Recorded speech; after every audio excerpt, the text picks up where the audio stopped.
Hello, everybody. This is the Tumble Doctor. I received a bunch of messages from people looking to improve their round-off back handspring, so I decided to make a quick video giving you 5 tips to help strengthen that round-off back handspring. Tip number 1, watch your feet. As you hurdle into your round-off, I see this all the time, and it is evident in my girl here on the left.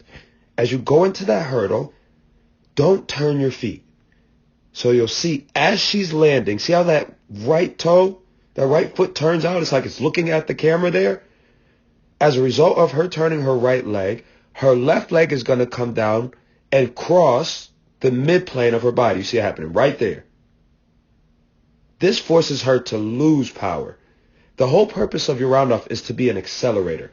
Your round-off should speed you up, and it shouldn't slow down as you're going into it. So you can see on the right, Mr. Old Man right here, as I go into my round-off, my left foot straight, and then my right foot doesn't have to cross the midplane of my body. My right toes are straight, so I don't lose power. My round-off is 100% accelerating me. Whereas again, this one slows her down. Tip number 2, get your feet together at 12 o'clock. I see this all the time. I myself am not perfect at it. It happens. But if you want to maximize your power, you get your feet together at what we're going to call 12 o'clock. So see how our feet are apart here, and they don't come together till, we'll say, like 3, maybe 3:15, right there. On the right, again, I'm far from perfect, but you'll see that my feet come together quite a bit sooner. We'll call that 1 o'clock. And that gives me more power coming out of my round-off. Tip number 3, the position that you land your round-off in dictates whether your back handspring is high and slow or long and strong and powerful. So you can see here, as she lands, toes are hitting here. See how her feet, her calves, they're behind her butt and hips. Let's draw a line here. I'll illustrate that a little bit better for you. So boom, if we draw a line up from like right there, see how her butt's behind that or in front of that line? Whereas here, if we draw a line up from like my heels, you see how clearly my butt and hips are behind that line.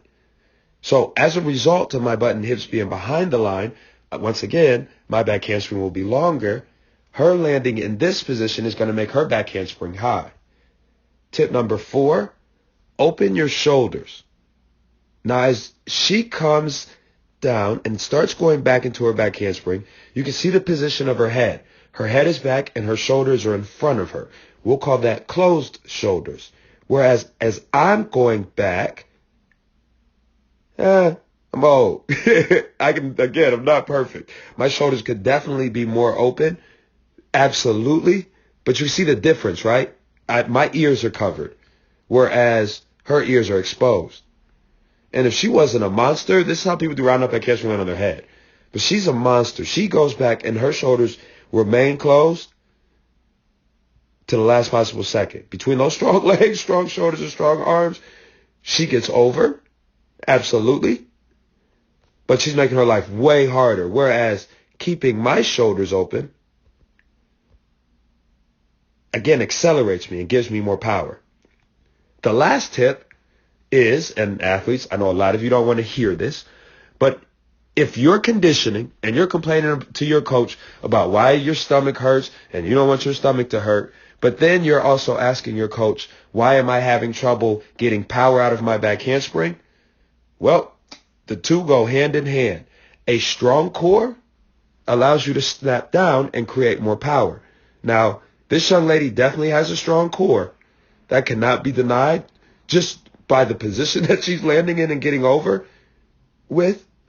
But the stronger your core, the faster this action happens, going from that arched to this hollow. From here to there. That's why you need a stronger core, because then you can fly.